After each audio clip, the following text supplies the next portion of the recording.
Hello everybody, welcome to NCI. My name is Elio, I'm food technologist. Most of my work is with soybeans, processing soy meal and tofu. Today I will show you how we process the soy meal, and we are going to show you also how we make tofu.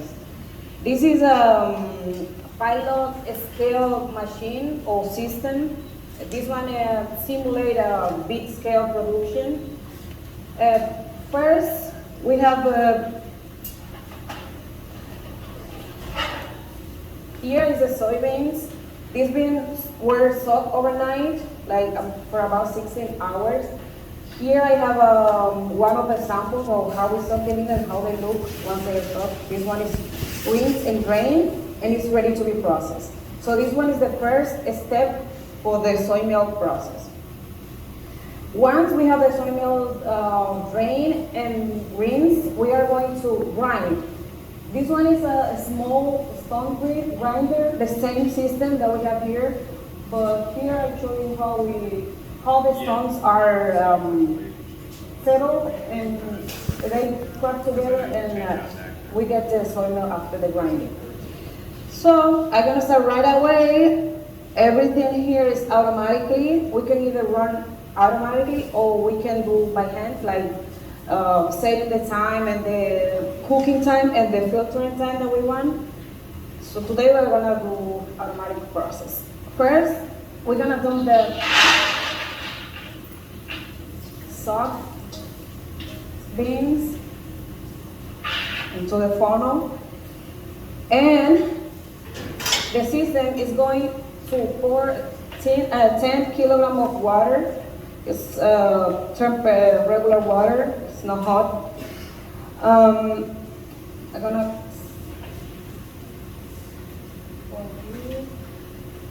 So once I hit the auto buttons, the water is gonna start coming out, and I will open the valve, and then it's gonna start grinding.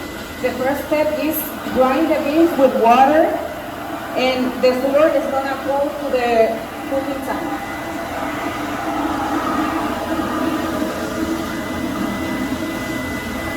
The cooking process is very important because once we have the soy milk, if we don't cook, the organism can absorb the nutrients without the food, and then the taste will be so bitter and bitter. So the cooking process helps with that, to give the disponibility of the protein, and also to make the absorption of our body.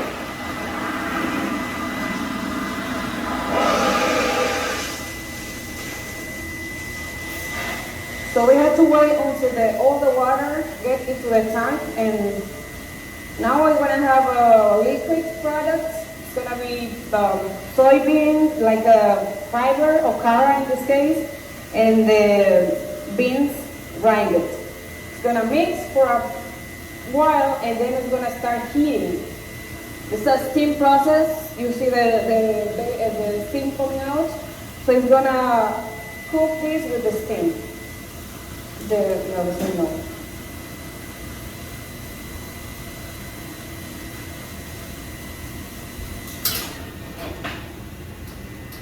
So now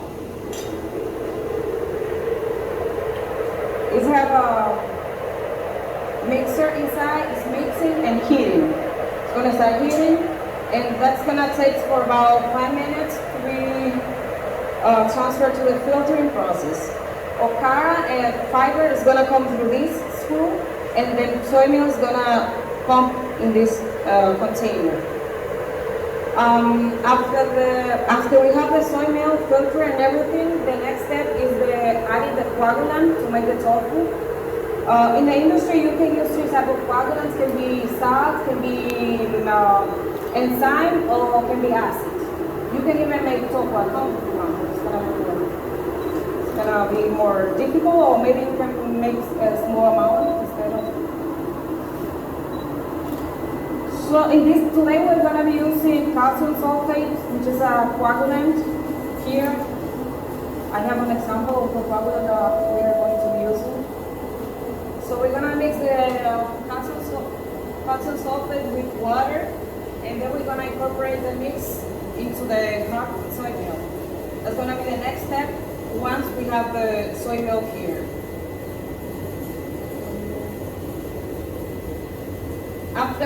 Once we add the coagulant, the next process is to separate the weight or water out of the collage.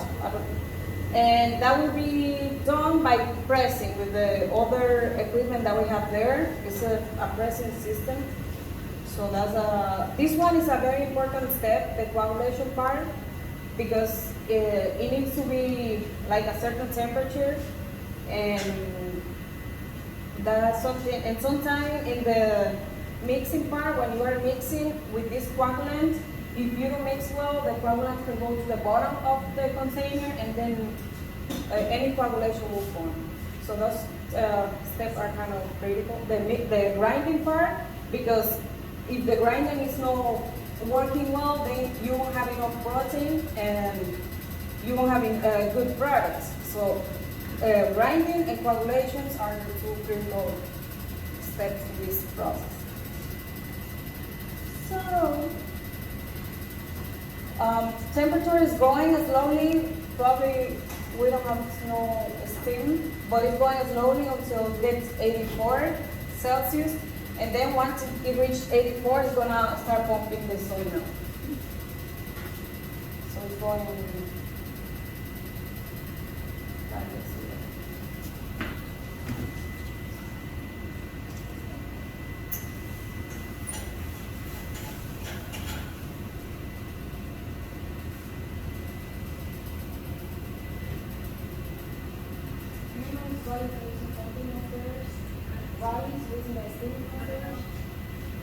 Looks like somebody else using the steam.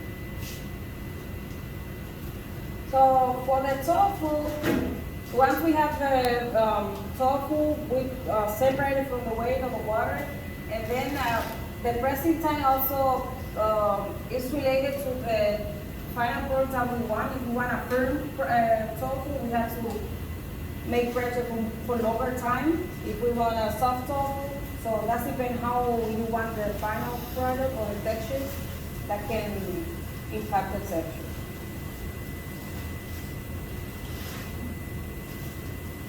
Usually it's faster because steam goes fast, but this time it's taking longer. I don't know, probably somebody was using the steam upstairs. Don't know what's going on again. So you have any question until we wait for the milk? How much sweetening? Oh, I forgot that. Sweetening. So here you can see I soaked 2 kilograms of soybeans, and once it is soaked, like the next day, it's gonna double the amount. We can have like, when I work the next day, it's 4.6 kilograms. So it absorbs all the water, and you can see if you compare 1 grain, you can see the side of the bean. It's like triple, double the size, you see? Right. So it's like, this one is a dry beans, this one is a soft beans. So you can see how big this one looks. So it helps to the grinding part, because if we also with the beanie flavor as well. So this is very important for the processing. Otherwise, it would be so hard to grind beans like this, so dry and hard. Yeah. And the machine will. So, I'm sorry. what is Is that a pressure cooker? pressure? Is that pressure cooking? No, it's a steam. You steam. You see it's boiling now. So now, temperature is sometimes reach 98 because it's really hot, and then come back. It's like a cooking time. Now you can smell. I can smell. Right? You can smell. Let me open. Now you can smell. So you can smell the soy milk because it's cooking, and once have like 5 minutes cooking, it's gonna start filtering and pumping the soy milk to the container. How soft are the beans? I mean, because at home it takes an hour and a half to cook the beans, right? So they're not like soft, yeah, right?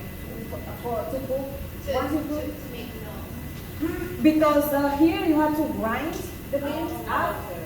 because that's just the first step. Like this part, imagine this thing, you pour the soft things here, and then those two stones, they're gonna grind, and it's gonna convert like a fluid or like a liquid, semi-liquid. And then once you have that, it's gonna start cooking. So some processor or industry, they make an opposite. They first filter and then they cook because they said tastes better like that. But that's depend of the client or what type of product you want. At home you can either grind, filter, and then you cook like the meal. But like that's depends. So.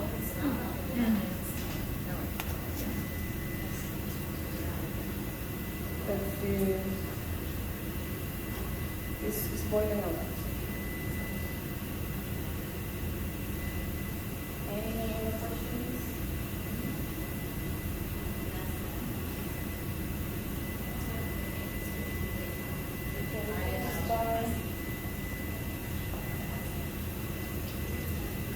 I'm going to prepare the mold to save time. This is important for the coagulate the cloth. We're gonna pour the cloth here and then we're gonna filter, like to squeeze the cord and make the form of a tofu. So we are going to use this.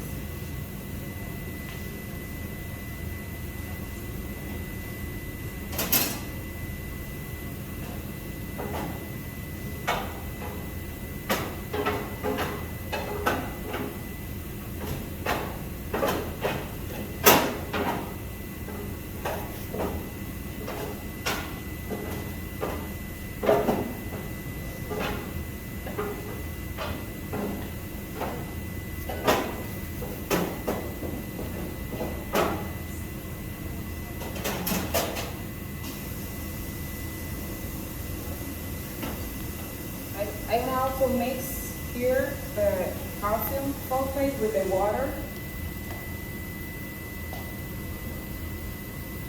So we use 3% of calcium.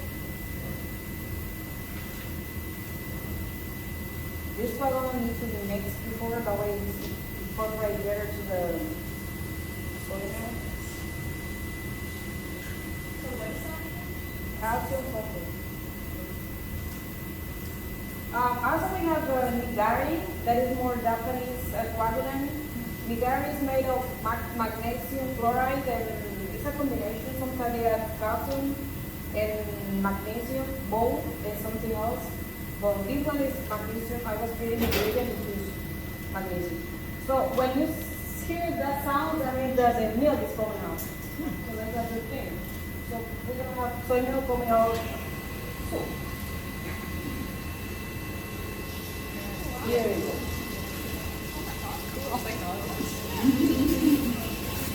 Come on in closer, guys. Feel free to walk around. Yeah, probably make Try. It won't find you. It's pretty hot though, so don't say crazy. Yeah, be careful because it's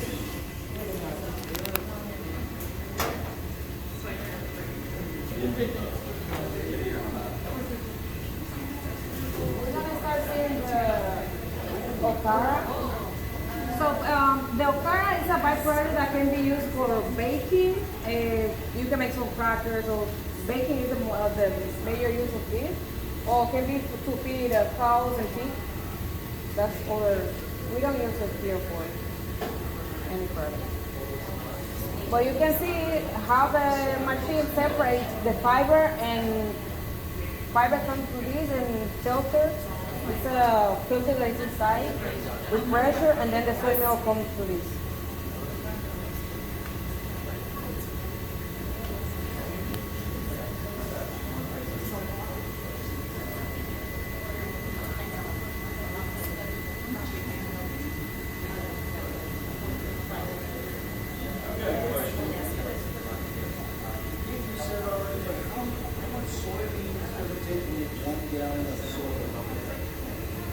This one is 1 gallon. We have 2 kilograms of dry beans, dry beans, and then we're gonna take like 16 kilograms of milk.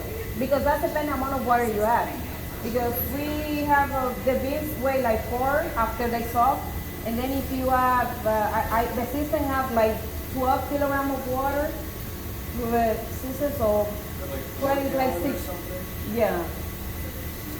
So it's gonna be the amount of beer is gonna depend how much water you add. Like if you want to make soy milk at home, the amount of water you add is gonna be the kind of product you're gonna have. Because here is most of the products will be water and some soy milk. I know some producers as well, they make the soy milk with less water because they do different steps and they want to make a different process with, and they add less water to the soy. So that's another, or the taste if you want to taste like more the watery rather than strong. Like not as thick. Mm-hmm. Yeah. So that depends on you most.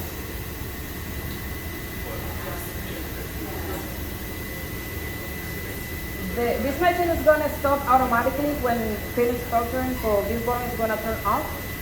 And then we are going to take the soybeans. It's really hot. I'm gonna weigh 11 kilograms of 11 kilograms of soy milk, and then we're gonna add the coagulant. We have everything calculated for 11 kilograms because of the coagulant, but that's something that you can manage. It's 3% of coagulant for 3% of the coagulant. So you can calculate that depending on the amount of milk that you have.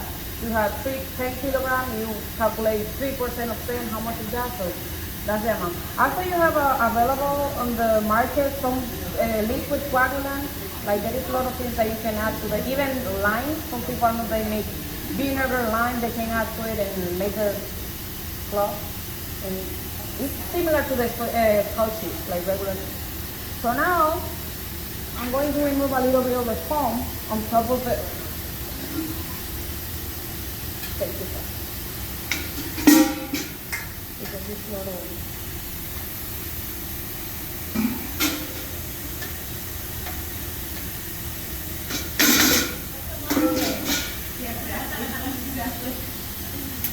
That's what they have. So now we are going to weigh 11 kilograms of soy milk. Yeah.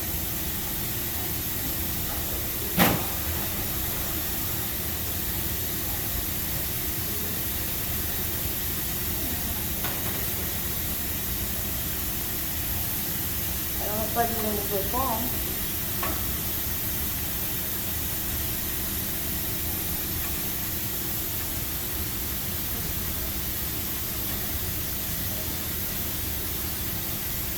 That will be fun.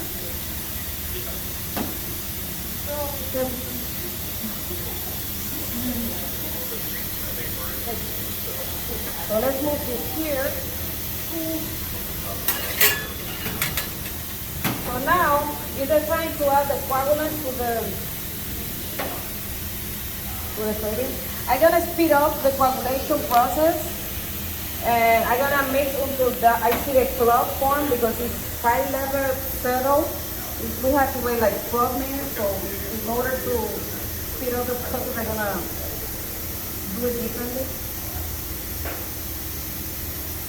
The mixing part is very important, as I mentioned before, because this coagulant is kind of looks like a starch that goes all the way to the bottom, so we have to mix quick in order to prevent that the coagulant goes to the bottom.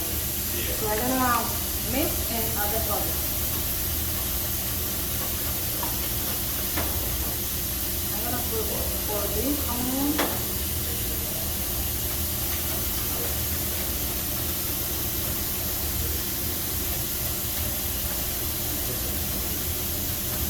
I'm going to mix until I see. The mixing part is also can affect the yield because it's, for example, here I'm not making the. If you can come closer, you can see the coagulation how it's forming. You see how it's breaking?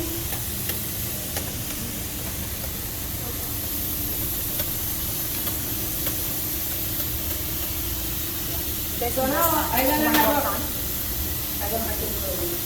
You see how it's breaking? So I'm gonna let that there for 5 minutes. I usually leave them for 10 minutes, and I didn't like mix as I did because I want more yield and more water to be trapped. But as I mentioned, in order to speed up the process. And that's something that you can manage a little bit as well, because you can have a softer tofu by letting sit and don't break the mattress. Just let it there without moving, just adding the coconut and with 5 seconds, sit fast, and then wait like 10 minutes. It's 45 minutes.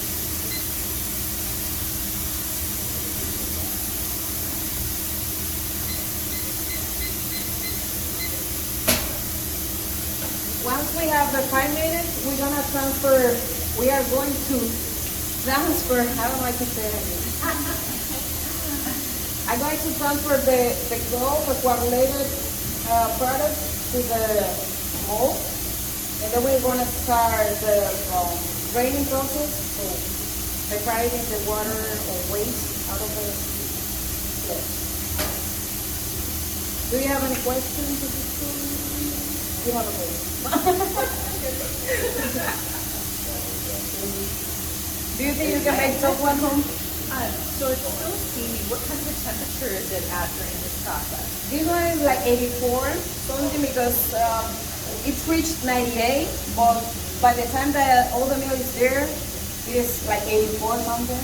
For the calcium, we need 82, 84, 75, something like that, this range, to the coagulants react. So, but this one is kind of 84.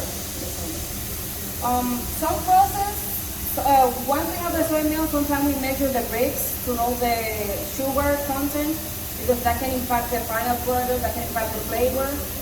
So sometimes we do that. That's depend on what clients require and what type of product we are making. After this process, we measure the yield to know how much meal we collect with the beans. And we measure the bricks. That's the first part. And then for the tofu, we measure the yield of the tofu, how much tofu we can obtain out of the beans, because beans can impact the yield. Soybeans can, the final product can be impacted by the type of soybeans that we use and the texture of them. So that's sort of the quality control that we have and the analysis of it. Also color, we measure the color of the soybeans and the tofu, because color can be a quality parameter for some clients. So it's going to say you see a dark tofu and then you see a white dry tofu. So you're going to see what's going on with the tofu. So those type of measurements, we can We talk about Okara a little bit? We have Yes. 2 minutes? I have 2 minutes to talk about Okara. So Adil pointed out the leftover after the whey is pressed out is called Okara. And feel free, it's not hot anymore. But it's basically all of the pulp or the fiber material that would be in the soybean is not the liquid part, right? And so if you know anything about plant chemistry or grains, this is almost exclusively fiber. So there might be a little bit of protein still in here. Most of the protein has been solubilized in the heating process, and that's the protein that's now in the milk. But there's still some protein in here, but it's really mostly fiber. And so what we've had a couple projects at NCI is trying to find a use for this. So commercially, most food processing facilities will have byproducts, right? That's considered waste. And so no different here. The NCI is often asked, can you find a higher value for that waste? There's something we can do with it that we can actually sell a product or turn it into something else that doesn't go to a landfill for all sorts of reasons, right? And so in this case, we've taken this Okara and we've ground it, we've dried it, we've ground it into a smaller flour or particle size. So we've got different milling equipment here at NCI where we can mill this into a really fine flour. And you can buy Okara on Amazon. In Asian countries, they do use Okara as a flour. And some of the work that we've done here is taking that flour and then adding it to other foods, things like cookies or breads or pancakes, some other sort of food product, a bakery product, to increase the fiber content. And the trick is, how much can you add, how much fiber can you increase before you start sensing a difference in that sensory quality characteristics. So do you feel it in your mouth? Is it gritty? Does it have an off flavor? Is it still going to have that soy beany flavor here in the Okara?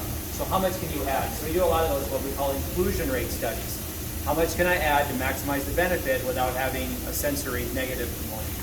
And so we've done some work on that. So those are some of the things that we do. We've actually been able to take products like this and add it to cookies, add it to other products. And like I said, you can buy Okara on the market. In the United States, we work with a few companies that today would take it either to a landfill or would feed it to livestock. And so we'll get questions like that. What can we do to add value? So wanted to point that out. Would you be able to use that as a thickener at all, or because it doesn't have protein, maybe not? I'm not sure if it would have enough protein. As a thickening, a binding agent, it's most exclusively fiber, so I'm not sure. It's a little, yeah.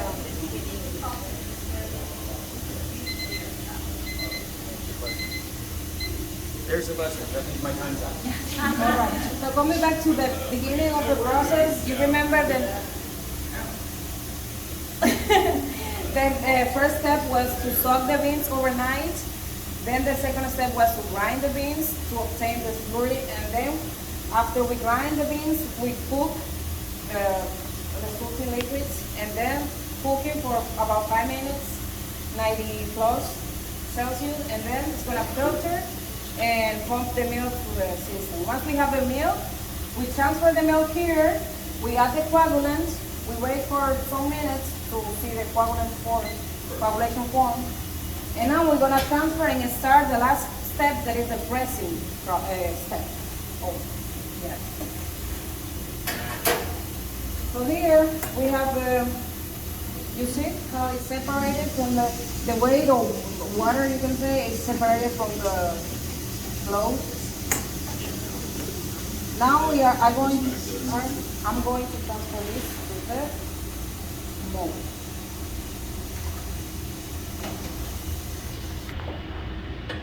This is similar to cheese making. So sometimes they use even the same coagulant. For the cheese, they add enzyme instead of, actually they add calcium sulfate, but also enzyme is added because it's more in that. If you want to add flavor, the tofu doesn't have any extra ingredients like salt or anything, but if you are curious and you want to add like salt or any type of extra ingredients, this is the right step to add. Like after the coagulant react and everything is, the flow is formed. Because before you can impact the coagulation, and then probably you won't have any coagulation if you add other ingredients.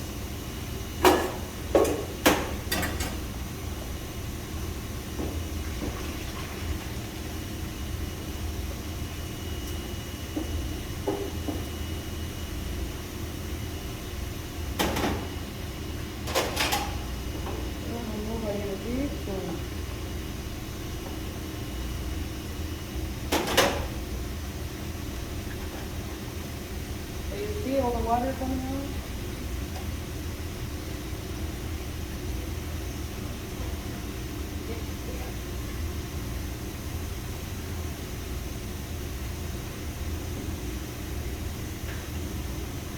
I usually let that there for 5 minutes, but I'm gonna jump that step and put the plate on top in order to speed up the process. So the purpose here is to form a square shape. So that way, whatever mold you have is gonna obtain the form that you add the glove to it. Like if you have a round mold, you're gonna obtain like a circle, like tofu, like a circle form. Here we're gonna obtain a square form.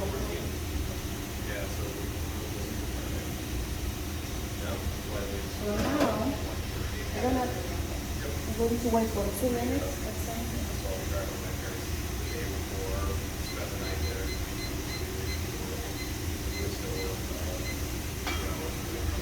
At the regular basic, here I wait 12 minutes, and then I transfer here to this mold, and then I wait without the plate. I wait 5 minutes, and then 5 more minutes with the plate, and then 5 more minutes with this, and 15 minutes. But since there's a lot of steps involved, and it's for teaching purpose, I just skip those steps and we're gonna make the pasta. Sometimes we do that because we want to the water be released slowly rather than faster because that can have the texture of the tofu.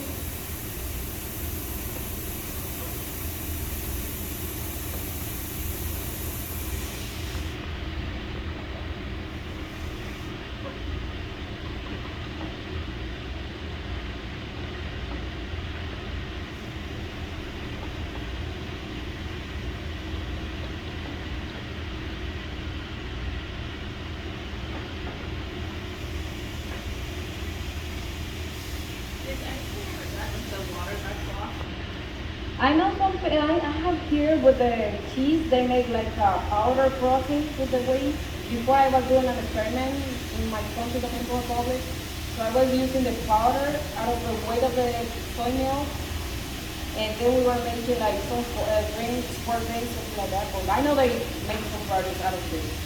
Industry sometimes they take advantage of all the byproducts like skin of the fruits can be, or the para, all those type of things. But that also depends how much you produce, because if you have like a small scale tofu industry, you can say, like it's not worth it, because probably for that type of product, the powder, you need a lot of weight. So probably that depends how big is the industry, you can do that. So now I'm going to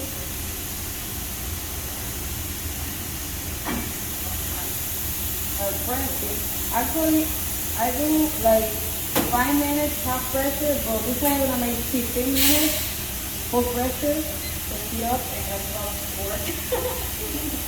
It's a process, but if I change it. So we're gonna wait 15 minutes full pressure, and then we're gonna press the tofu, pull down here with cold water, and we can try it and see how that is. Let's hope that. So